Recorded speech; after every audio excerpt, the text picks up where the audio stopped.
Hello guys, in this video I'm going to show you how to add a laser cut text effect to your videos in CapCut. So to do that, it's pretty simple. You just have to open up your CapCut project and then you just have to scroll to this side and select your text box where you would like to add the laser cut effect. If you didn't add any text, you can do that by tapping on add text. When you have your text box, you just have to tap on the style icon, which is going to be the third option.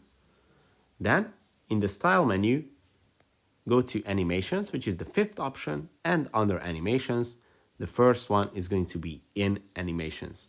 And the laser cut effect is going to be right here. When you add it to your video, you can increase or decrease the speed of this animation. You can make it slower or you can make it faster as well.